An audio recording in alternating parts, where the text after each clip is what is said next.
Yo, it's your boy Jester the Undead. And Sam Grimm. And together we are Seethe. And right now, you're listening to Uncovering the Underground with your boy Skippy Ickham.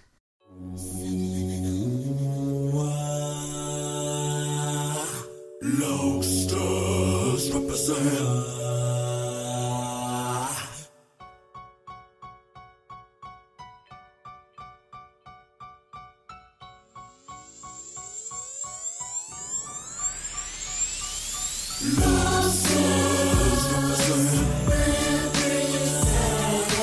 We don't need no education.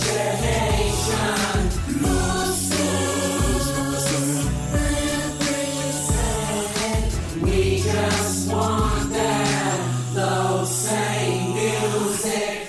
Let me begin by welcoming the whole gang back to inside the crazy brain of this maniac. With a little help from my friends like Joe Cocker, this homie logo go dodo and total off of my rocket. Yeah, open knocker so I can spit fresh, holding a knot so that I can go provocative and like I wanna. Still just a crazy kid showing and telling what I've done. Summon up something, dumping up my vigorous trigger tongue. Low saves the name you know as soon as the song begun. Represent the music, we broke this, take notice of this one. Heavily conclusive when flow this wrote this for everyone. Never low down for the beginning of me rolling tongues. You got fans, but baby I got loasters. Escaped out the whack and word type of cycles without posters. Bangers from every set, from the cities to side coasters. Even the country bumping with lifted big rigs locusts.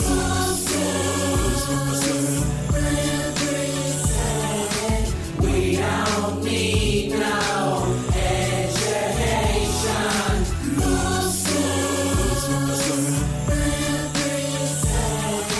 We just want that low same music.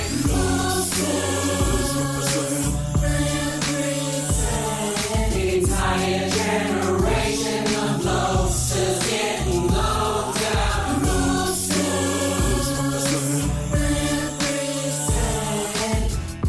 Yeah, what's reppin'? These haters cannot handle me, can be lit with when I pick up the mic and I spit quick, running through all of my enemies, never consider me like liquid the punk, cause I did with triple the sixes with the army of losers, running the ball, I'm like it was the ones that wanna be starting them drama that they cannot finish. I'm headed a minute, up in the witness, I color my fitness, yeah. So if you can feel it, then follow along, my people get with this here. We reppin' hard this year, aspire with fear, we losters, scarred by tears, battle dark when it approaches. Check that anatomy, superhuman anatomy, packing in Roman strategy, hard to copy the family, okay, this wicked to be tricking me, say this, got me seeking to the victory, bang away, I is paying for me, slipping just like my sanity. Oh, got humanity, golden like they was panning me, rolling my soul in tragedy, make for a stronger man of me, so feel it, low, so skill it, sizzling in my skillet, was ripping my nizzle, appealing to the ones that can real us.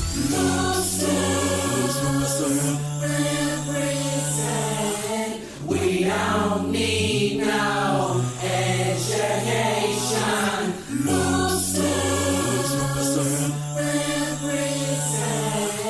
We just want that low same music.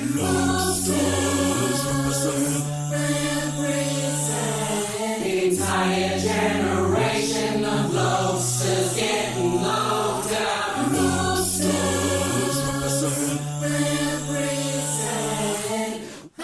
Yeah, what's reppin'?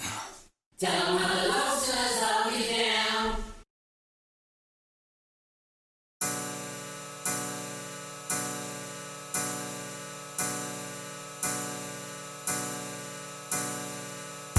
Getting high so I can laugh at the murder show. Bet I'ma start when I cock my clock and let it go. I'm getting high so I can laugh at the murder show. I'm getting high so I can laugh at the murder show. I'm getting high so I can laugh at the murder show. Bet I'ma start when I cock my clock and let it go. I'm getting high so I can laugh at the murder show. I'm getting high so I can laugh at the murder show. I'm getting high so I can laugh at the murder show. Bet I'ma start when I cock my clock and let it go. I copped an 8 from a man on the north side. Ride, and I ride with a 4-5. And my side and a 9 in the glove box. There ain't no love lost. If you the ops, then you might die. We streaming live 3 deep in the whip with a pistol grip shockwave. Grim kills the headlights. That's when we get up popping off shots in your enclave. Bodies start dropping like roaches from raid. Frozen in fear, they rolling in pain. The Reaper is calling your motherfucking name. Shoddy, a sickle, the block is your grave. Pray if you will, but nobody can save you. Now you're a star and I made you part of the murder show. You are immortalized every time I replay you. Red rooms let you live out the fantasy of controlling the murder scene. Whatever you wish us to do is our pleasure. Watch flesh being severed with urgency. Murder is art as the blood splatters the wall with an abstract expression. It lands in every direction as I commence with the living dissection. I know you feeling the rush as you watching the liquid erupt from the wounds. But this is just one of the rooms. The deeper you go and you will be consumed with bloodlust, the devil's work, another sacrifice. And everyone had to die, more souls to command in the afterlife. I'm getting high so I can laugh at the murder show. I'm getting high so I can laugh at the murder show. I'm getting high so I can laugh at the murder show. Bet I'ma start when I cock and let it go. I'm getting high so I can laugh at the murder show. I'm getting high so I can laugh at the murder show. I'm getting high so I can laugh at the murder show. Bet I'ma start when I cock and let it go. I'ma ride in the street lights, creature of the night where the fiends hide. I'ma end it all, you about to take off, but I'm putting C4 in your G5. Got the blackout limousine 10 on the glass, got the dashboard looking like a Best Buy. Now I'm digging in the stash spot, stepping on the gas with a dirty Mac, hit me with a text like let's ride. They ain't never gonna see our face, get the plates, I don't even know whose car this is. All I know is you're about to be erased when the trunk becomes your sarcophagus. Hey, we're taking your phone and your wallet and watching your shoes and your belt, and you're never escaping location withheld. See, I am Satan, this place is hell, yeah. Guillotine grim, I was summoned from the swamp to burn them all. Now I got a job to do. I'm hopeless and flawed, I got so many problems, and I'ma take them out on you. See, I'ma have the last laugh now in a pound of flesh. Yeah, I'm seeing God in the pain of the death and the sound of screaming broadcast to the world. Hit us on the Cash App, taking requests. You should've never ran your mouth about that story, wasn't yours to tell. I wouldn't have my name ever sully in your lips. I eradicate those who would poison the well. When the sun goes down, I'ma strike. I don't fight a tussle, I slice and puncture. I'm so cutthroat, you're so done for. Memories gone to the gun smoke. Come on. I'm getting high so I can laugh at the murder show. I'm getting high so I can laugh at the murder show. I'm getting high so I can laugh at the murder show. Bet I'ma start when I cock and let it go. I'm getting high so I can laugh at the murder show. I'm getting high so I can laugh at the murder show. I'm getting high so I can laugh at the murder show. Bet I'ma start when I cock and let it go. I'm getting high so I can laugh at the murder show. I'm getting high so I can laugh at the murder show. I'm getting high so I can laugh at the murder show. Bet I'ma start when I cock and let it go. I'm getting high so I can laugh at the murder show. I'm getting high so I can laugh at the murder show. I'm getting high so I can laugh at the murder show. Bet I'ma start when I cock and let it go.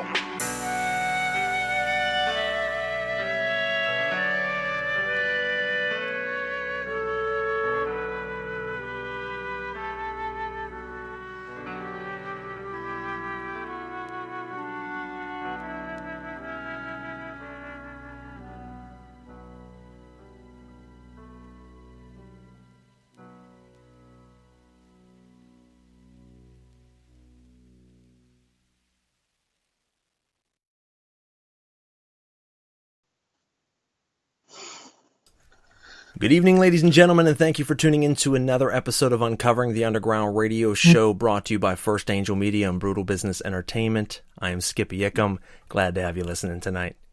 Whether listening live or streaming after the fact, I ask that you click the like, share, and follow buttons on whatever platform you're listening to us from.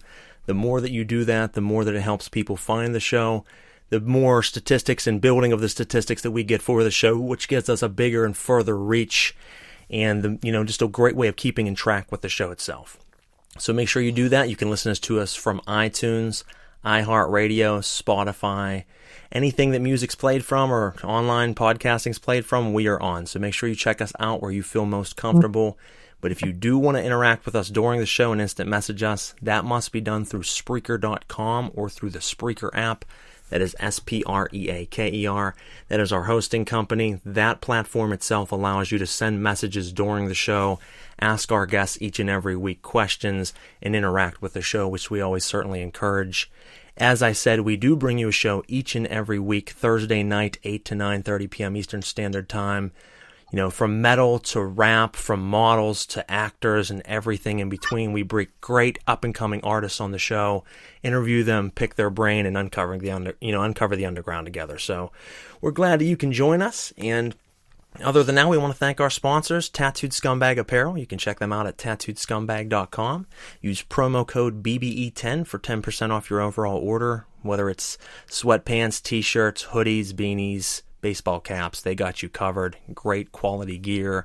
Local tattoo artist and entrepreneur here in the Pittsburgh area. Love supporting him as he has done for me. I wear his gear when I'm out, rocking stages. I wear it when I'm laying around the house, and it serves all purposes. So make sure you check them out. That is tattooedscumbag.com. Promo code BBE10 for 10% off your order. Make sure to also check out Roush Designs, Legion Artworks, 5 Milligram Artworks, and R3 Graphics for everything that they do for Brutal Business and the show as well.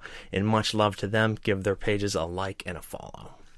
Now tonight, folks, we're bringing on a guest that we've had on the show before. Good friend of mine, fellow label mate, and someone that I certainly think's making some shockwaves in the underground right now.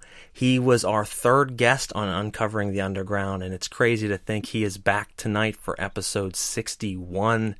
We have the Rooster of Nine Stitch Method, the solo project Seethe, and the new manager of my company, Brutal Business Entertainment. And he's certainly, like I said, making ripples in the underground, and we're going to talk to him about that tonight. How you doing, brother? Oh, I'm doing good, buddy. Sitting here with my glass of whiskey and the air conditioning on my couch, talking to a friend and catching up. Life couldn't be better, man. That's it, man. That's the way to live life right there. Kick back, air conditioning after a day's work, having a glass of whiskey, and just relaxing. Gotta love it. Gotta love take it. A sip. We mentioned that. We want to take a sip. Cheers. So why don't you tell us what's been up, man? And we last time we talked to you, there was a lot of preparation. You recently had just joined the label. You were working on your upcoming album, Jaywalking Somnambulist, that dropped at the end of last year. You guys were hard at work at a lot of things, and now we're getting you back post that. So we've seen it come out now. We've heard the music that you put out on the last album, and now we get to kind of catch up. Why don't you tell us a little bit about this last year or so from the last time we talked to you to now? Oh, man. I sit down and I think about from when we got signed in January last year of 2019 to 2020 now, so much has changed and so much has happened. I can't even wrap my head around it. Like, it feels like a lifetime ago, but at the same time, it feels just like yesterday. I believe we signed late January or early February. You brought us onto the roster, Brutal Business, and we were just at the time kind of getting started with recording our album, Jaywalking Somnambulist. And that was kind of like a turning tide for us as a band, because our album before that we had completely recorded and done ourselves, we wanted to, especially if we were going to be coming onto the label, we wanted to take the next step production-wise and quality-wise. So we reached out to our good friend Gus Wallner of You Think Music to man the ship behind the board, mixing and mastering. The dude not only did a great job, but he wrote all the bass parts to our music, and he programmed all the drums and stuff, and went through the growing pains of recording all of that last year, playing shows. And it was last year too, was the first year we'd really gotten out of state. We pretty much hit everywhere in the tri-state area. We made it down to Nashville at one point last year with Feast on the Fallen, which was pretty cool. Got to open up for a bunch of national acts, which was pretty sweet. That doesn't happen for a two-man band.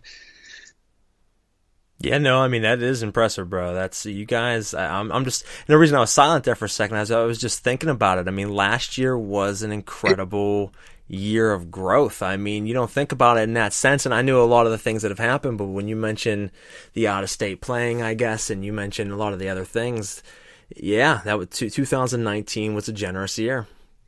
It was very crazy, dude. A lot happened, a lot of great stuff. Hold on a second. As we're talking here, my phone keeps going off. I'm trying to figure out how to put it on silent without shutting the volume of you off. Good luck. You'll never figure it out. Yeah, pretty much. Something I should have figured out before. That's all right. We'll work through it. We'll be all right. No, but that's interesting. 2019 was plentiful and great, gracious, and then 2020 came back for revenge. Dude, oh my! It's just like one thing after another, man. It's crazy. I don't even. I just take it day by day. That's all you can do anymore. Well, I like the reference that someone said about it being compared to Jumanji and who's playing on the board right now, because that's what it feels like. I don't think you could have found a better analogy for that, actually. Whoever said that, kudos to you, dude. Yeah, I mean, every role is a completely different thing. I mean, who knows what's coming? I heard someone saying that Yellowstone is looking like it might erupt coming up, and if that did, it would devastate, I forget how many miles of terrain and people, and I'm like, wow, that's crazy. It's just one thing after another after another. There we go. But we're working through it, so that's all you can do in this day and age. Someday music will come back, concerts will come back, and we will be able to play out again. But certainly you have a lot of material, I think, that's waiting to be played out, because you got the album out, you got to play a little bit of it, and then everything came to a halt. Yeah, we thankfully we had a good 4 to 5 months where we had a decent amount of shows where we could really, get them out there, play them out there, get comfortable with them. I mean, we were playing them out here and there prior to the album release, just kind of getting used to them live. But up until the release of the album, we just had the drum samples, some vocals, backup vocals, and some backup guitar. Whereas after we released the album, Gus helped us with making sure our live sound, it sounds like a full band up there. You got the bass booming, you got the drums hitting, you got, my backup vocals here and there, you got the guitars and synthesizers and stuff. If you aren't looking at the stage, you would think that there was 5 people up there, which is exactly what we wanted, while we run around like maniacs. That's the thing, though, is we've said it before, and I'll say it again. When you see 2 men come out as a metal group, you kind of are thrown off from the get-go. You're like, oh, okay. You're kind of curious, you do want to look at it, and you're like, I wonder what... You're kind of curious, but, your gut instinct is well, this is going to suck. That's really it, though. I mean, you look at it like, I'm curious to see what these guys do, but I know it's going to be horrible. Yeah, and I get it, too, because up until Nine Stitch Method, I'd always rolled in full bands. I never would have dreamed of screwing with a live setup like this. And it was one of them things this project was never actually I've said it multiple times. This project was never actually supposed to be what it's become. It was originally just supposed to be 2 dudes just exchanging emails back and forth, doing stuff on the side. And whenever Josh and I's bands at the time that we were in had dissolved, he actually hit me up. He's like, so I got our first show. I was like, fucking what? You know what I mean? Yeah, wasn't expecting it. No, wasn't expecting it at all. And it was scary because, I'd sang a little bit in some of the bands I was in before, but I was primarily a guitar player. That's what I did. That's what I always did. I'd never been a frontman before. And there was growing pains. There's still growing pains. Dude, I learn new stuff all the freaking time. That's good, though. You mean if you're not learning, you're not growing. Exactly. And, like I said, there's been growing pains along the way, but looking at footage of shows now versus 2.5, 3 years ago when we first started, it's a night and day difference. I mean, looking at the performances, looking at the song crafts, and what we're doing now, it's just night and day, man. We've truly been blessed with what we've achieved thus far. And that was one of the questions I wanted to ask you, and you're kind of touching base on it, is if you had to tell me what the biggest difference between your last album and the new album would be? What's the biggest difference noticeably between the band, between the albums, the music? What would we notice? If you're looking at Life After You versus Jaywalking Somnambulist, I'd say my vocals, definitely. Life After You was me more kind of getting a grip on it, embracing it, and learning like what I can do and beginning to understand where my vocals can go. But Jaywalking Somnambulist, that was where it really gripped where I am as a vocalist and capitalizing on what I bring to the table as a songwriter and as a singer. And I'll say this too, man, Josh Kolich, and it's crazy because like I said, I play guitar, but when this thing first started, like I didn't even want to touch a guitar. I just wanted to be like, you write the guitar, I'll do the vocals. And when we did our first little demo thingamabobber, by the end of it, he was like, dude, I know you play guitar and you tear it up. Like, give me riffs, like, you know, bring that shit to the table. And watching Josh grow as a guitarist over the last couple of years has been absolutely phenomenal. Sorry, that's the whiskey talking. Yeah, phenomenal. It's been great to watch him, you know, grow with me. You know what I'm saying? Oh, absolutely. Yeah, and it's just been crazy. Like you know how it is being in bands, man. You just once you kind of get to a certain point, you begin to read each other and have that chemistry where you know where the other guy's going to go without them even having to say it. I agree. It's a great feeling to be able to share that on stage. It's a connection that you're both on the same wavelength. You match one another. You know what's going to happen before it does. You make rhythm magic, you know, and that's a good thing. And it's hard to find. And when you find it, you get to cherish it. You know, it really is. Yes, 100%. And it's a very something. It's something very, you know, tedious as far as what you need to do to maintain it. It's constant work. It's not something you can ever really slack on, or it'll show. It is something you have to work for, but certain people just click. Yes, it was one of them things too. Like his band, his last band, 5 a.m. at the Funeral Home. They were the ones that booked my old band, Somber Chronicles. They booked us on this bill. It was at the Butler Art Center, and like we met, you know, we jived, you know, we got along, we talked, we bullshitted, and we talked, but like we didn't really, you know one another. And just one day I shot him a message, and it was just crazy how it was just very natural, very organic. And it's just pretty much been that way every step of the way. It's just been very fluid. And yeah, we've come a long way, man. It's like I said, man, the last 3 years have been crazy. The amount we've improved and the amount of stuff we've been able to achieve. It's wild, man. It's a roller coaster of emotions, of growth, of lessons. I love it though. You know what I mean? I'm constantly evolving. Oh yeah, for sure. I'm a firm believer, man. If you're not constantly learning something, as I said, you should probably quit doing it, because each and every day, no matter how long I've been involved with making and creating entertainment, it's still a roller coaster ride to me.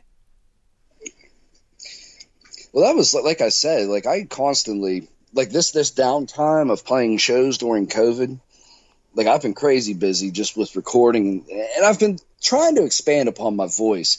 And it was crazy because this past weekend we had our first practice in like 2.5 months. Wow. And I was, oh, dude, it felt like a lifetime. But like I tried during this time off to really do what I have to do to expand with the tools that I have vocally.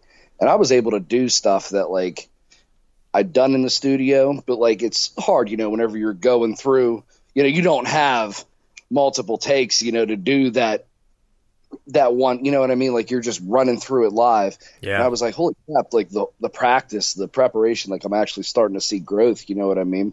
Same thing with him. He was doing stuff, learning different kind of scales and riffs and different, you know, kinds of music and stuff. And he, you know, we were kind of tinkering with some new song ideas and stuff. It was just cool to see, you know, that hard work and practice that we do away from one another, you know, come to light, you know, be like, oh shit, we did learn a thing or two. That's awesome. Well, let me ask you, did you think that the time apart from one another actually, it was a downside because you wanted to be practicing and playing out and playing shows. We get that, but do you think it was beneficial for you guys as you were apart? You did kind of take that time to yourselves that we don't often do, because that's one thing that this has granted us in some people's cases, not mine. I've been working a crazy ton, but I mean, like, you get the time to spend with family, the time to sit back and kind of think about your music and the things you've been wanting to change with it. It has been a time of growth, I think, for everyone across the world, because I know for me during those 2 or 3 months, everything kind of switched. Work switched, how things were at home switched, you couldn't go and do things. So your life kind of changed and you started to put things in perspective. And I noticed some certain, personal growth myself over the last 3 months. So I would think from an entertainer's point of view, that would be a lot of growth as well. Yeah, no, and the thing is about it is there's a couple ways you can look at it. And whenever you get downtime like that, sometimes you need to take, especially whenever you're doing multiple shows a month, you're always working on shows, then you're working on recording or writing or whatever. Sometimes it's good to take a little time off to recharge the batteries a little bit. And Josh to a point kind of did that, but he made sure he was still all up to snuff on all the song, his practice and stuff and the new material we have. But I did the exact opposite. Even though him and I weren't necessarily getting together, we, right before COVID hit, we wrote and recorded a brand new EP. I launched my solo project, Seethe. I've been doing collab work out the wazoo, just nose to the grindstone, just, being a squeaky wheel that, needs greased. You know what I mean? I just took my time and just kept going. I didn't want to stop. I didn't want to hold. Didn't want to halt the, what I had going and lose momentum. Obviously, we can't do shows and stuff, but there's other things you can do to keep the momentum going. Oh, absolutely. It's constant work and constant progress, and I'm glad to hear that you guys were able to continue to do that during the break, and I look forward to what you guys are certainly going to give us coming up. What is the next step? So we have the album out. You got a handful of months under your belt with that. Things came to a halt. You've been working, you've been growing since then. Are we working on another album? You guys working on an EP? What do we think is the future of 9SM coming up? The plan for 2020 was, because as of right now, we have, besides waiting to get a music video back and get artwork back for the album, we have part 1 of a 2-part EP completely tracked, done, and recorded. The plan was originally to drop part 1 beginning of the year, first couple months of the year, and then the second half later on this year. But just with us not being able to get together, we decided we're just going to do 1 EP this year, and then we'll drop part 2 the following year. Okay. Makes sense.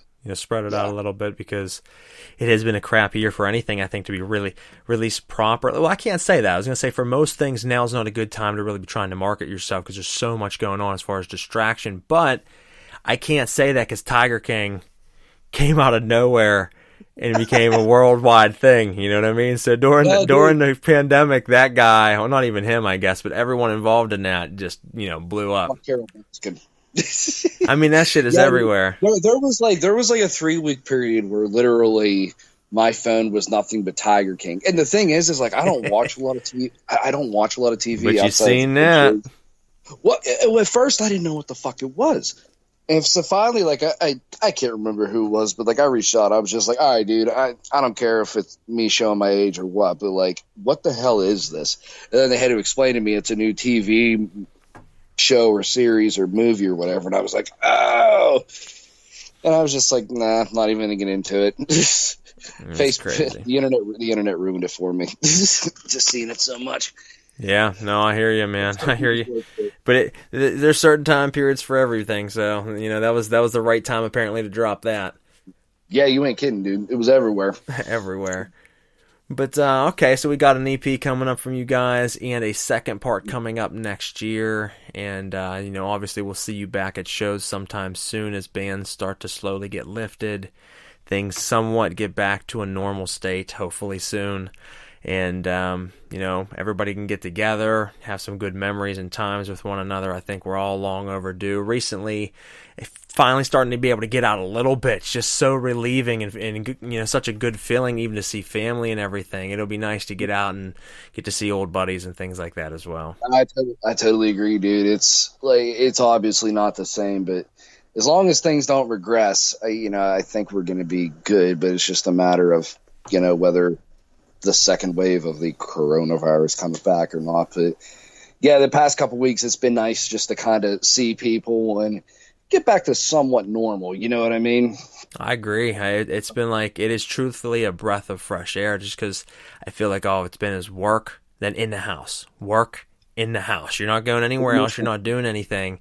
And it's just constant. And then everything's a pain in the ass. Going to the store is a pain in the ass. You don't even want to go because not even the virus. You just don't want to be around people because everybody's so weirded out and sketched out right now. It's like you want to kind of steer clear of them. You don't know what crazy people are going to do when they're panicked. Yeah, definitely. And, right now it's kind of a weird period because, with things going from yellow to green, we're supposed to be wearing the masks and stuff. I got 2 babies at home. Whether I like the mask or not, I still wear it. But people, and there's no middle ground. There's people that are freaked out and they're wearing the mask, or there's people that are just oh, fuck the government. This is a scam. I ain't wearing a mask, It's just not fun to be out in public right now. No, it isn't, man. I wear my mask. I'm respectful, even if I don't want to. You know what? It's my choice. If it is around, I don't want to catch it. I don't want to give it. And you know what I mean? It's going to end eventually. You might as well just comply because all it's going to do is cause a pain in the ass. Yep. Not too often you hear Skippy Ickham saying comply, but just do it. Shut up and do it. Yep. Yeah. I don't think I've ever heard you say that. Now that you're mentioning that, what's that? I think you're starting to show your age over there, Skip. Yeah, I might be, man. You're complying with shit. I'm complying. It happens. Sometimes you just realize when to choose your battles. And yes, sir. I think this one, I do think the numbers are a little odd, but you know what? I'll keep my mouth shut on that. This isn't the show. There's a different show for that. You guys want to hear that show? Check out Celestial Oddities. We talk. There you go. We talk a lot, shameless plug, we talk a lot of crazy stuff over there. And talking about that, 2 nights ago, we had our last episode on scrying, which is the art of using divination tools to communicate with spirits and the paranormal. And if you are into that type of subject, make sure you check out my other radio show, Celestial Oddities. We air you several shows a month on the supernatural and paranormal, and we go in depth on topics that you might never have heard of and give you ways of thinking that you might never thought of. So check that out, and back to the show. That was a great time for a shameless plug. So tell me, man, what do you got coming up for us? You told us obviously about 9 Stitch Method, but I want to hear a little bit about this new project that you got coming out that recently I've been seeing popping around. Why don't you tell us about that? Seethe. Well, I'll tell you what, this was kind of like a big step forward for me. Because in musical projects, you always have to, you're always with somebody, if you're in bands and such, if you're writing a riff or if you're writing a vocal line and stuff, you got other people there to kind of keep you in check, to let you know if you're going in the right direction and whatnot. And, whenever I was in high school, Queen of the Damned come out, Queen of the Damned soundtrack. And I was just always, I've always been in love with, the whole, Korn type vocals, the Marilyn Manson type stuff that I obviously, vibe off of with the electronic backing and whatnot.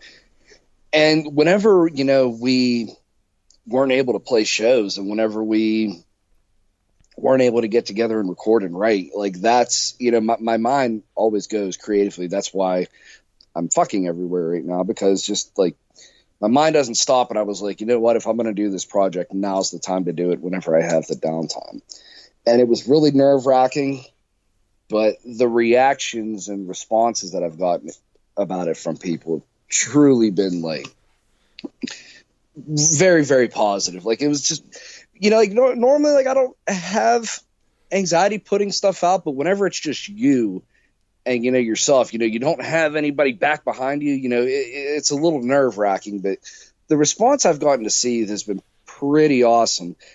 And I don't want to say it's anything super crazy, but like hearing like the electronic and trap metal beats and rap beats and stuff with my style of vocals, it's, you know, people are like, dude, like that's actually a pretty cool mix. I thought it was going to be garbage, but you actually did a really cool fucking job with that. And I'm like, thanks, buddy. You know, it's been pretty cool. It's been pretty cool. It's got me even more hype about the project. I would imagine, man, it's dope stuff. I like it. It's different. I think people are reacting to it, you know, very well. I've seen some very good reactions so far, and it's fairly new. So, you got an EP coming out this weekend. Is that correct? Yes, sir. Saturday, the debut EP for Seethe, called Blueprints for Introspection. That'll drop on Bandcamp first, and it'll be out on Spotify, iTunes, you know, the whole shebang, probably the following week. Okay, so make sure, folks, if you're listening out there and you dig what it is he's doing, you buy that this Saturday. You get it off of Bandcamp, wait another week, get it off of iTunes, Spotify, Google, and, you know, pick it up, support a local artist, and we're going to jump into a song from him. This is a new song. This is called Circles. We'll be right back on Uncovering the Underground.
All right, guys, that was Circle from Seethe. Seethe is the gentleman we have on the line tonight. Also, the Rooster from Nine Stitch Method. They are one in the same. You're going to hear a little bit of both sides of that music tonight.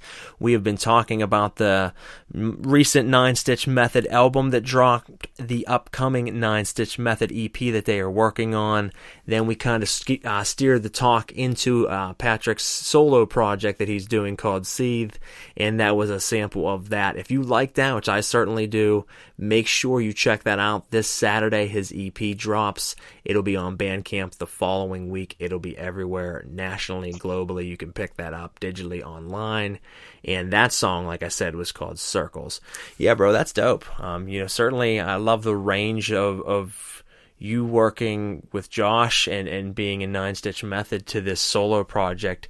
It shows diversity, and it shows something that, you know, you really don't have a limit to what you do as a vocalist. It's just one of them things. Like I've done a little bit of everything. I've played like acoustic pop, like John Mayer type stuff. My first band was a country rock band. I was in like a 90s grunge band. The band before Nine Stitch Method, Somber Chronicles, we were kind of like metalcore.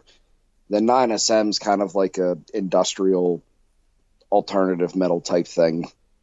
I don't know, just like I said, like I've always been infatuated with like just the real gothic, real dark kind of vocals over electronics and stuff like that. And then I was, like I said, we had this downtime with COVID. I was like, you know what?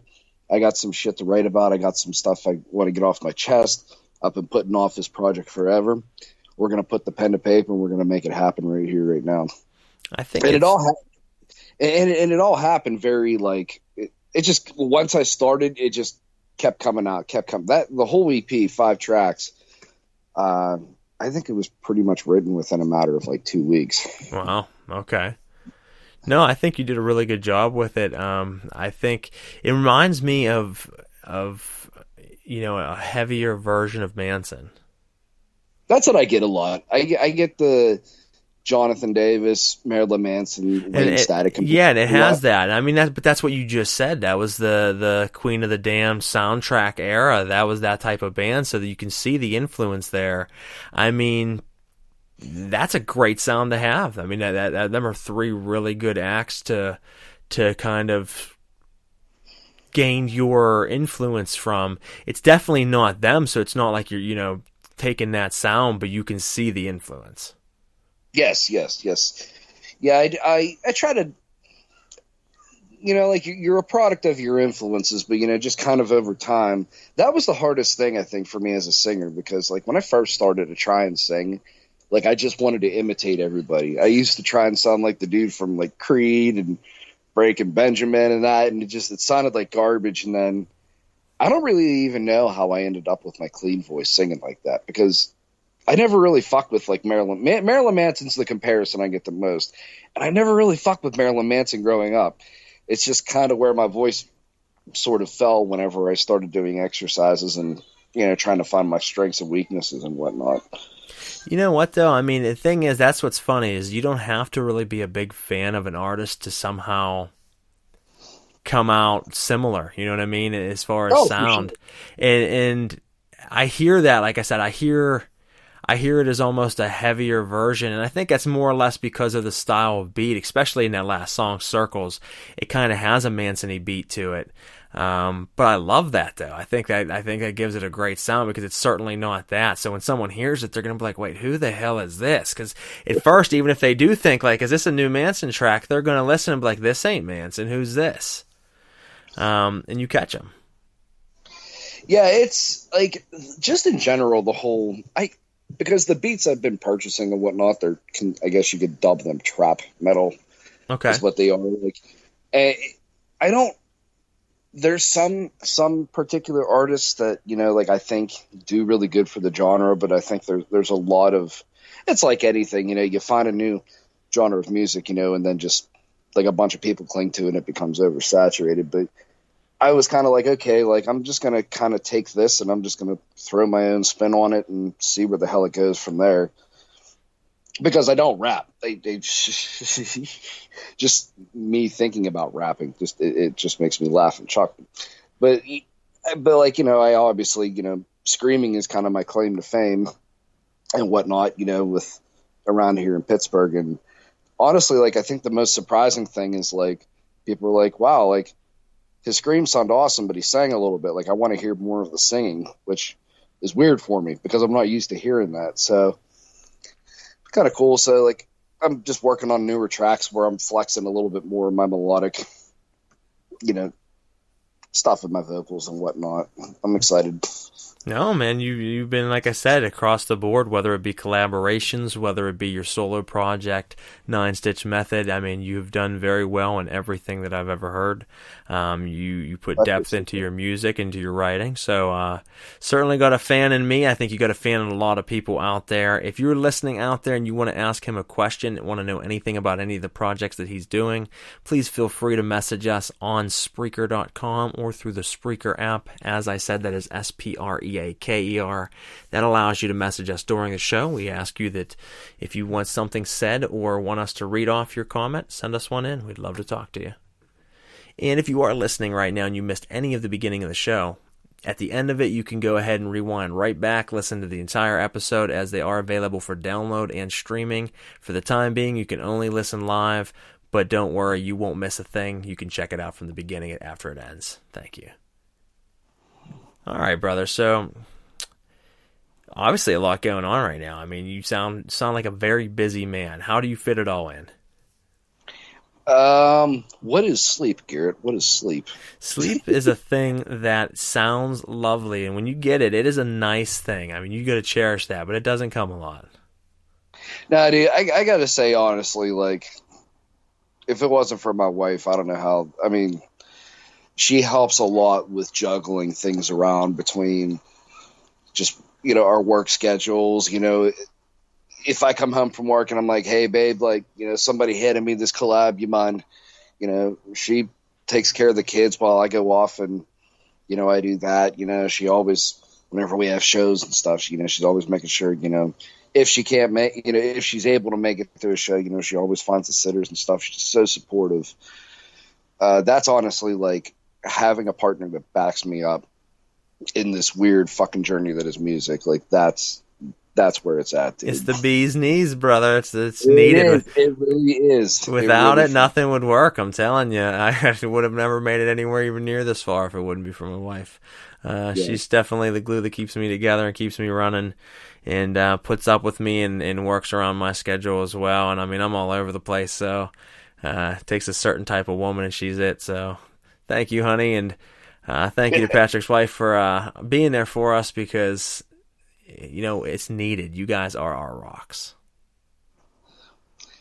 It's just, I find a lot of times just breaking everything down and trying to prioritize as far as the musical aspect of things that goes on in my world, just prioritizing, and honestly too, just seeing where my mind is at mentally when it comes to writing and recording. Like, because there's sometimes like I'll want to write a 9-Stitch Method song. I'll sit down, I'll try and nothing. But my brain is pulling me over to something else, maybe to another collaboration track, maybe, you know what I mean? Something that I've had on the back burner, And until I get that out and get it done and get it completed and off my plate, then I can, and then I can go back to the 9-Stitch Method track. You kind of get what I'm saying? No, I get it, yeah. You have to be in the zone for that song or that project. You can't just force it. You have to let it come to you. Exactly. And it's kind of weird. Like I go in phases, because I don't just do 9-Stitch Method and Seethe. Like, our producer, Gus, him and I have a thing we have on the side, called South of Clarity. Demo Demon and him and I have a thing called Seethe. We throw out tracks randomly. Over the course of the COVID-19 thing, I met up with a guy from out in Yakima, Washington. We have this thing called the Marion Drain Project. It's a metalcore thing. Just all these little weird different kind of projects, and just I kind of let, not to mention just the collaborations with just other bands and artists and people amongst the label, just kind of let priorities and just kind of where my mindset is dictate where I'm going to go and what I'm going to do. I love it. You're certainly inspirational as far as, being involved in a lot of things and doing them well. You just named like 7 different projects that you're in, and they're all dope. So it's great to hear. You're like, oh, just do a little bit of this, a little bit of that. And it's awesome to hear. But why don't we jump to the roots real quick and let's go and talk about, Agoraphobic. How did that come about? That's taking us back to 9-Stitch Method, folks. That track there, how'd that come about? What caused you to write that? And tell us a little bit about it before we drop it. That track is a dark track. That was actually, I'm thinking here, for the 9SM EP that's coming out. Like I said, that's kind of weird because we came up with the idea to do 2 parts. And the first half of it is primarily me. I did most of the guitar work. I obviously did the vocals. And the second half, it's going to be it's going to be more of like Josh's like guitars, like, because he's a much more melodic player than I am, where I'm like the heavier, darker sounding, and he's a lot more melodic and just we both have very different approaches to music, and we kind of wanted to make like a cool little dichotomy. Agoraphobic was the very last track written for the EP, and it was written I wrote the song in a matter of minutes, both guitar wise and lyrically. It was taken from fuck it, I'll just say it. It was about whenever I tried to commit suicide when I was 17 years old. Okay. Yeah. And so it came to you years later, though, as far as a song that needed to be portrayed. Yeah. I'd never really touched base on it and talked about it. Like, I've always written in a way where, like, I know what I'm talking about, but I kind of leave it up to the listener to, take what they want from it. There's multiple angles you can review it from, but that's the one and only song I've ever written about that particular incident. Okay. No, that's great that you got it out, though. Sometimes you have to just battle it by putting it out there. Yep, it's true. Got to bleed them demons up. You do. Let's bleed those demons, folks. This right here is Agoraphobic by 9 Stitch Method. We'll be right back on Uncovering the Underground.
All right, guys, what do you think of that track? If you like it, hit us with a comment on Spreaker.com or through the Spreaker app. Let us know, and we would love to hear your comments and feedback of that song.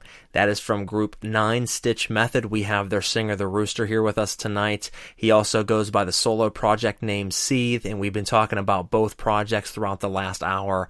If you've missed that, you can always check it out after the show and rewind back, as I said earlier.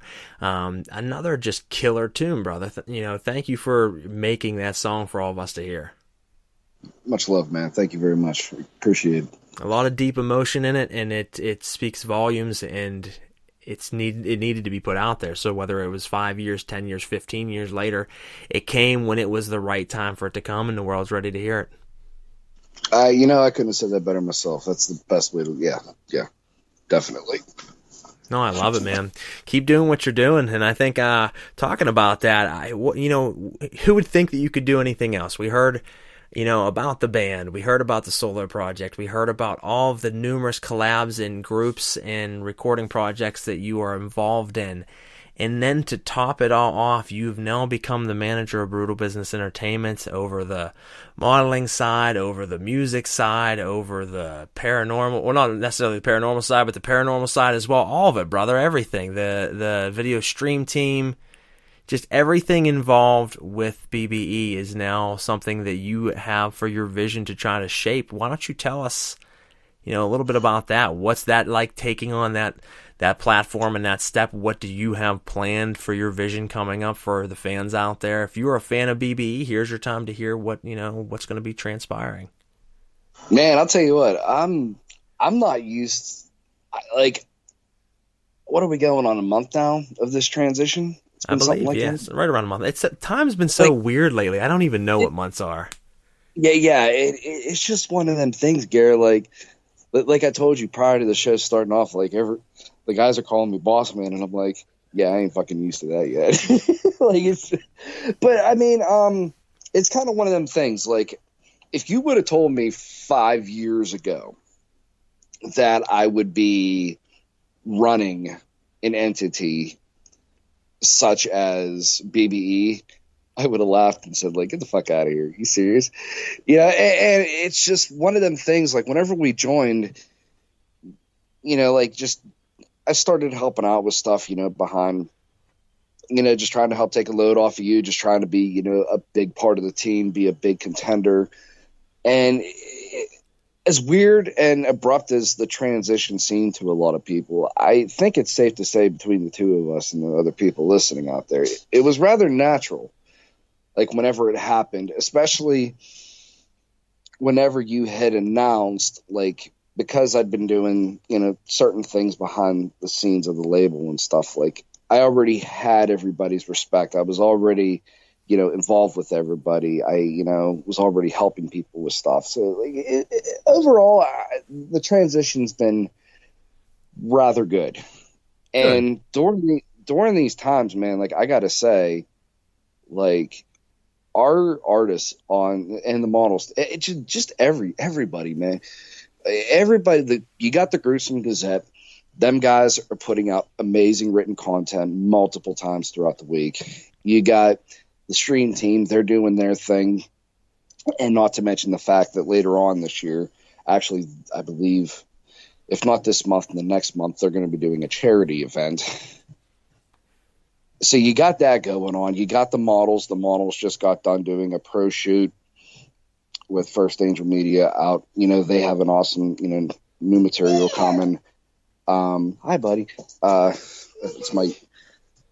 hold on a second. My littlest one's running around. And then you got the artists, the content-wise, the guys we've had a couple awesome albums and EPs drop so far this year. Awesome singles. More to come for the rest of the year. And being somebody that was already on the label, I'm a fan of a lot of these guys already, and just I'm excited, dude. Really, really excited. As weird of a time as it is to be running a label, it is truly exciting. Oh, it is, man. There's a lot of things to do, a lot of things to come up with and try. It gives a lot of opportunity to just branch out and see what's possible. It's all it ever started out as is an idea of getting great people together and making great entertainment. And I think that we've succeeded in that, and I think that we are far from done. So kudos to you for taking on the reins. I am excited to see what you do with the company, obviously, and everything that everyone in BBE does. And obviously, I'm not going anywhere. So it's great to see the transition and what it's really turned into. Yeah, it's been... like I said, these have been certainly weird times to be a musician. And like I said, Lee, I can't say enough good stuff, man. The guys and girls, they've all been awesome in just keeping a nice, consistent flow of content going out. and everything sounding great, everything looking good, where others, have halted. So we've just been very blessed in that department just to keep pushing and, keep thriving and stuff. And it's kind of one of them things with this transition, just to kind of put in sort of the building blocks of my vision and kind of start getting the footwork in for what I'm going to try to be doing whenever, things kind of go back to semi-normal. I hope soon, man. I'm ready for that to happen because I want to see some of this live. I think the people that are the local bands are going to, I'm already seeing, I've seen a couple shows around the Pittsburgh area that are going to be happening over the next month. I think with us going to Green, you're going to see the bar shows, the local shows happening before you start to see the, national acts come back through and stuff, which is unfortunate because the bigger venues are definitely going to hurt. But I'm hoping that, since everything happened the way it did, that there's just a general, local music's back. Let's get out there. Let's get the hell out of the house and let's go support these guys. I'm really hoping that that's the case whenever things kind of fire back up. I hope so too, man. I'm waiting for it. I've been kind of patiently just counting down the time as I think everyone has, but I think we are pretty close. I think we're on the verge of the end. I can agree with that. Now, real quick, I do want to say that Demo Demon said July 18th and 19th is the Brutal Summer 24-hour charity game stream, and that's going to be to raise money for, in this case, I'm guessing probably Children's Hospital. We do one every year for them. I think this is the same one. If not, it's going to a great charity. You'd have to ask Demo Demon, but that is July 18th and July 19th. So, folks, if you're listening out there and you do want to donate money to help children, we do a fundraiser every year where we play video games for 24 hours straight, and we are starting to expand that out a little bit. And not only can you do that, but you can also watch different videos of our stream team and everything that they do. Demo's doing a lot of content over there on his side, and he recently launched his recent podcast called The Hitbox, so make sure you check that out as well. A lot of great content in the media world and the video game world. And if you're looking for some good walkthroughs, questions, tutorials, everything that those guys do over there, I suggest it. They're a strong team. And like I said, we bring you absolutely everything from BBE. We really do. And I think whenever I took the position as being manager, it really struck me how many different sides there are to the label. It's a starfish, brother. It is. Because I was just like, okay, so I deal with the models. I deal with the artists already, kind of. Then I'm just like, oh crap! I got these things that I haven't even touched yet. Yeah. But now, everything's pretty. Everything's a fairly well and oiled machine, man. The transition's been good. Everybody's got good stuff going. Everybody's got great ideas. It's definitely an exciting time in the label, man. It is, man.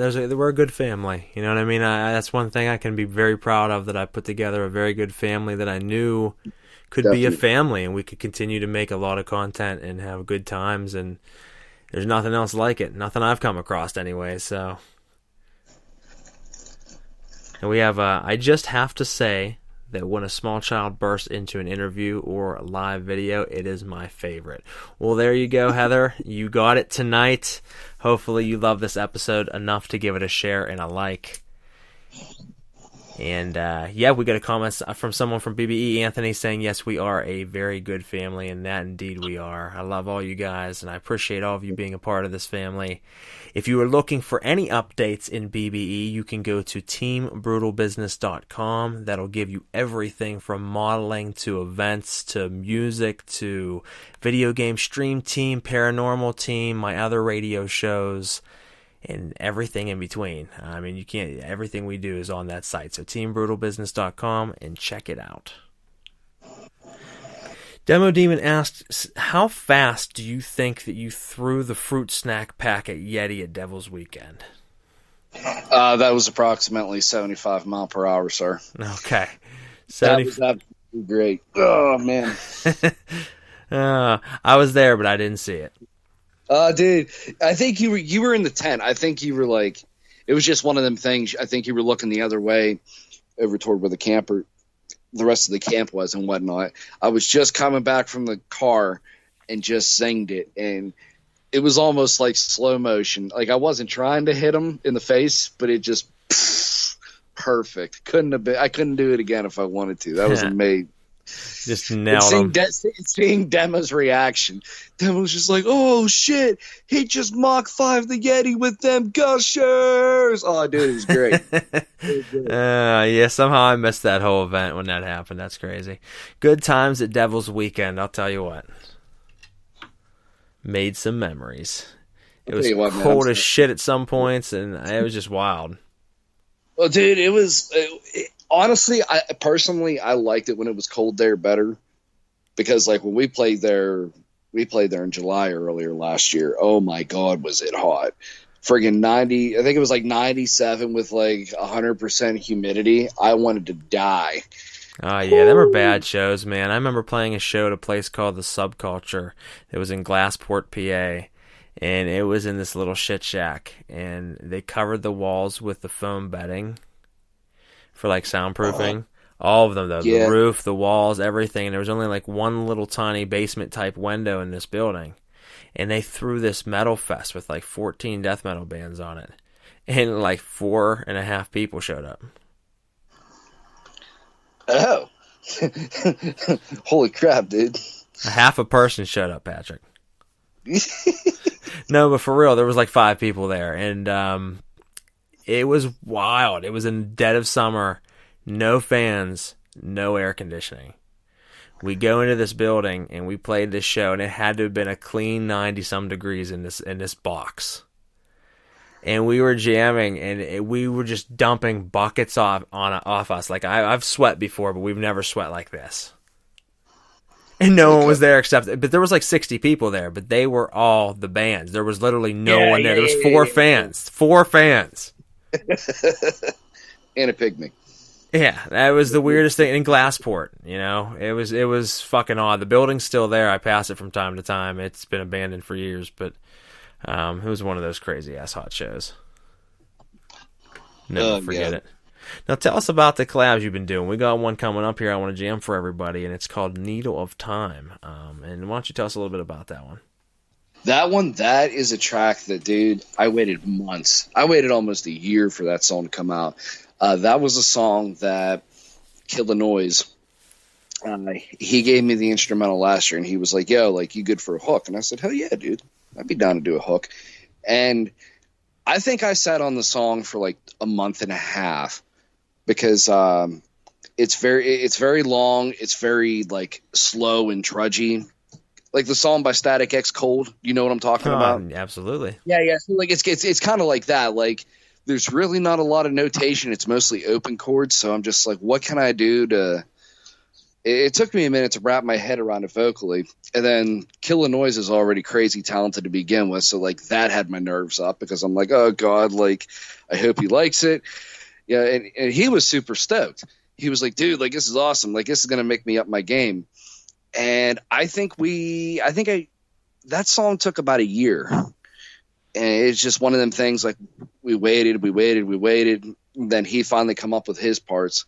I'll never forget whenever he sent me his verse, that crazy little motherfucker. Oh God. I was like, cause he had told me, he's like, I'm going to go super fast over this like slow rock beat. I'm like, okay, like I don't hear how you're going to do that, but I'll take your word for it. And then he's like in places like chopping over this beat. And I'm like, holy shit.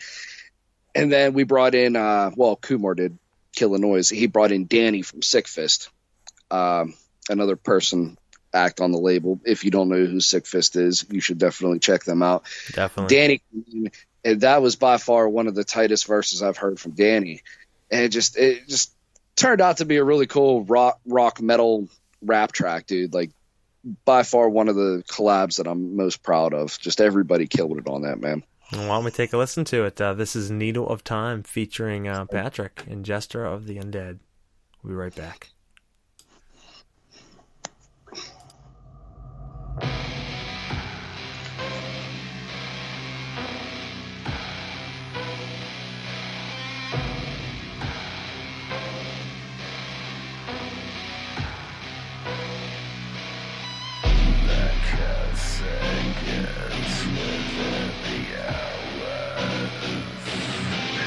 That's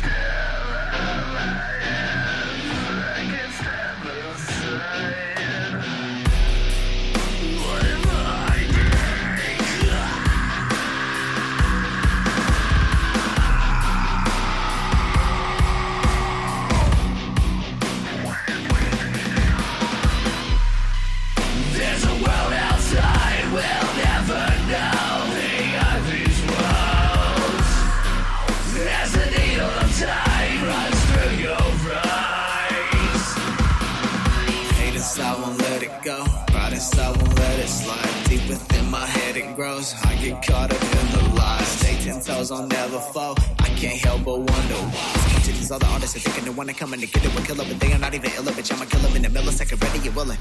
Got a bunch of bodies up in the ceiling. You don't want it with us in the dark like a villain. And in your stomach is ready, you'll feel it. Sick in the brain, bitch, I ain't even kidding. Stay in your lane, niggas slain with a vengeance. Off top, knowing it'll be the business. Color in the building and making them when the shit breaks. Rewind the rap in the rain, your mind never come across another one like I'm with your time. Maniacal personality written within a rhyme, and I don't mean to be a menace and wicked shit by design.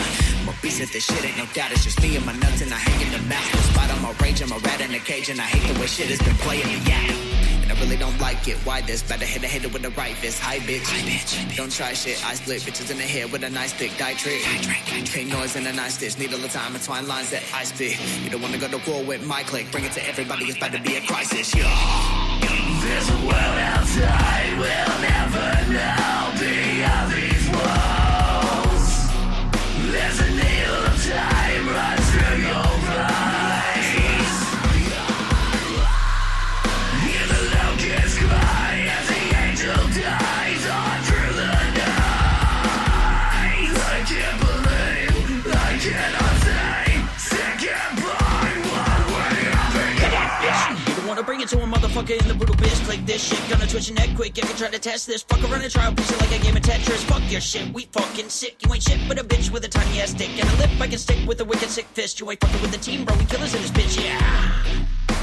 You want the smoke? Well, we got the noise. Bring the 9 tote. If you want the toys, stitch them all with rope. Call up all the boys. The method we evoke leaves you all destroyed. We all employ wicked allegories with rhymes of flame for every category. Spending all the time in the laboratory, equating ways to conquer territory. So if you're in the way, bitch, you can't get gory. Find your body down at the bottom of a quarry. Bitch, you know the story. We go for all the glory. Spread the torch, pouring through a sound so dope and morbid, bro. We hold it down where you war with foreign lords for the crown. Let's throw the orange lord to the ground. Let the needle pierce your vein. The time has come to end your pain. Humanity is just a stain that plagues the earth and brings the rain. We'll call the herd so nature reigns. Anarchist war will kill the hate and leave the few to congregate and reinvent a better place.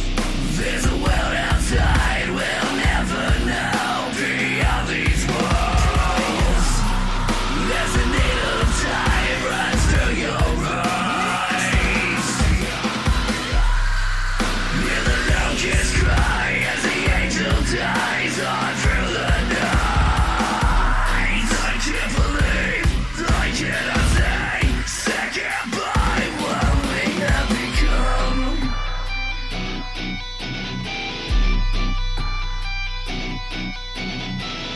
My time's spent away, not much to say.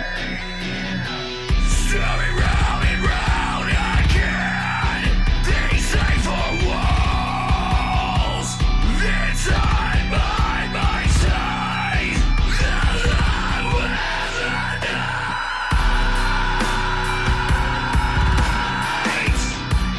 Wherever I take,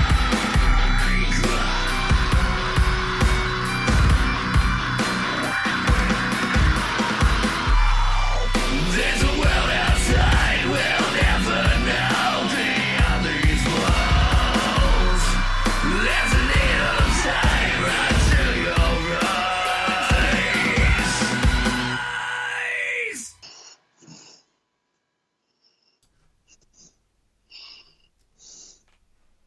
All right, guys, we are back, and that was Needle of Time with Patrick and Jester the Undead by Killa Noise. And we've been with the Rooster, a.k.a. Patrick, for the last hour and 15 minutes. We've been talking about all his projects, everything that he's been putting out for us. Ian's got On the Way coming up. We talked about him taking over the keys of management for the Brutal Business Entertainment team. Now we talked about a collaboration within the team. Lots of things going on right now. Certainly impressed, man. What is it you got coming up next? What is the plan? The plan right now, like I said, within the next month and a half, the new 9SM EP, Zero Somatic Part 1, that'll be dropping. We have a cool music video that's going to be dropping with that, made by our label mate Trouble. We're going to drop that. Seethe, the Seethe EP drops this Saturday. I'm already working on the full length that'll be out in early 2021. I got a mess load of collabs that'll be coming out later this year with people from the label and outside of the label.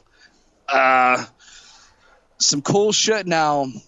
We have some cool shows that are coming out, but like I don't want to say too much because we're kind of getting, promoters and stuff are getting things ready, but like it's just kind of we don't know if it's going to happen. We think it's going to, but kind of keep it hush hush. But yeah, don't want to speak on it too soon and jinx it. Yeah. But thankfully, we got some pretty badass shows lined up for the end of the year that we're pretty hyped about. Yeah, just keep plugging away. Like I said, the Brutal Business team, man, there's a lot of really, really cool releases that I'm super stoked on coming out. We got releases from Ghost the Demented, Killer Noise, Delirious, I believe, will be dropping his album this year. Trouble. I believe EKC might be dropping another EP this year.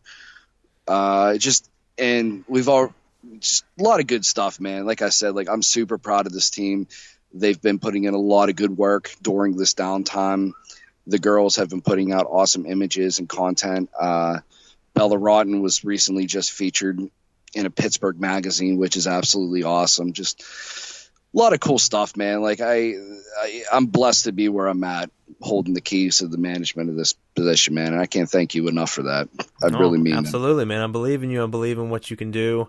As you said, it was an easy transition. It was comfortable that you came in, you offered to help, you started helping. I connected with how you look at it and perceive, the business side of it and the label and the vision of where it can go. And it was just good timing for everything overall. And it's something I look forward to seeing what you do. Yeah, a lot of cool things in the works. Like kind of this kind of goes in sort of the prospect of, like we said, with shows. Like I don't want to say too much yet, as I'm just kind of getting my feet wet and getting acclimated to this position. But no, completely understandable. You don't want to give too much away. Don't let the cat out of the bag. Yes, sir. But a lot of cool things are coming. Despite everything in 2020, Brutal Business is kicking ass, and I'm thankful and grateful for the team that I have. We're doing some really cool shit, man. Agreed. Well, look forward to it, folks. Make sure you keep an eye out on teambrutalbusiness.com for everything that's coming up. There is a lot of things going to be happening. And if you haven't noticed, throughout the entire pandemic, throughout everything, we are constantly dropping new material of all different kinds, from radio to modeling to music to events to everything in between. You can't beat it. The one-stop shop for everything underground. And let's see if we got some comments here. We do, but not pertaining to anything specific. So I want to jump into a question, and I've asked you this before, and I'll ask you it again. I want to see if anything has changed. If you had to pick between the one hit that sets you for life, you became a rock star, you became famous, you became rich, but every other song that you put out just didn't seem to hit anywhere, and you're always compared to that one song, or do you take that second route and put out banger after banger of tracks that you feel proud of and you're happy to do, but no one ever gives a shit? No matter how hard you play your heart out, people just stand there and stare at you like, what the fuck is he doing? Which one do you pick? You asked me that last year, right whenever we first got signed to the label. And a couple months later, we played a show where we played with a band where they have that one song and nobody really gave a fuck about any other song that they played that night. I would rather, keep true to my art, even if I never make it super big. I'd rather have the integrity of my art and the small circle that, jives to my music and tunes than have that one hit wonder. I felt the show that I'm talking about, we opened up. Now, mind you, this is pre-Twitter freak out, but I felt bad. I grew up on Trapped, and I've always liked their music, all their shit. I always fuck with all of it. I thought they were a decent band. Wasn't anything groundbreaking, but I thought they were good. But dude, your question, to put it into perspective, literally every night was everybody at that show was like, yeah, I'm pumped to see Trapped.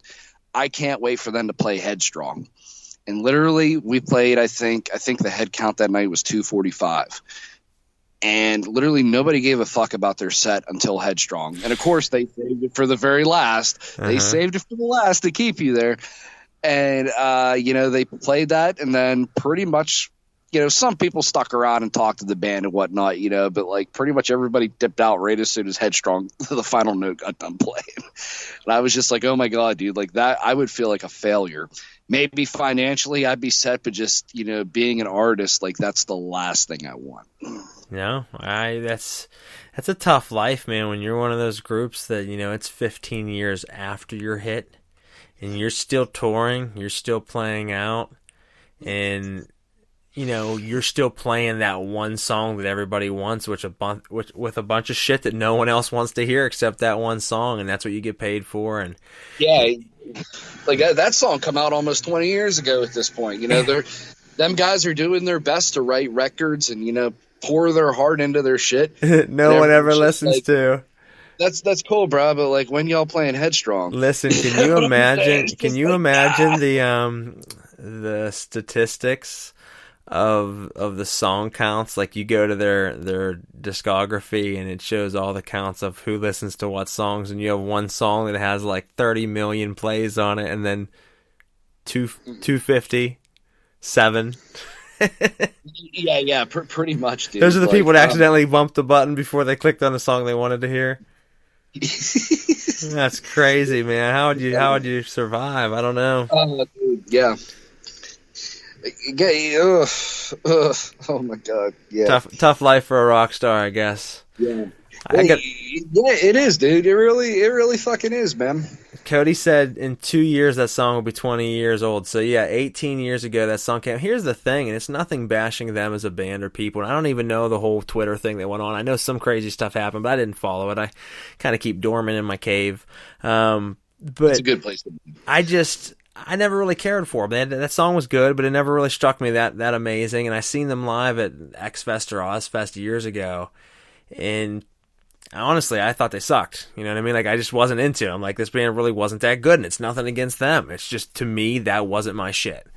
And I never cared for them since then. But I respect them as a band. I respect that they're out there doing their thing. But then I know, obviously, dude freaked out recently and caused a bunch of controversy. So, I don't know. I can't say too much about it. I do have a funny question here, though, for you. We got a fan question here. Says, would you rather run at 100 miles per hour or fly at 10 miles per hour? I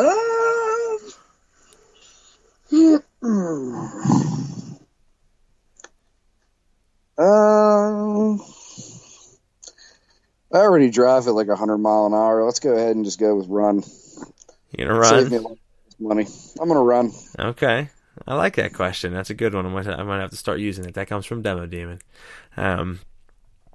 Yeah, that's I don't know. I think flying would be pretty cool, but I think running would be pretty cool too. So, if I needed to get to work, like, boom, I'm at work in 3 minutes.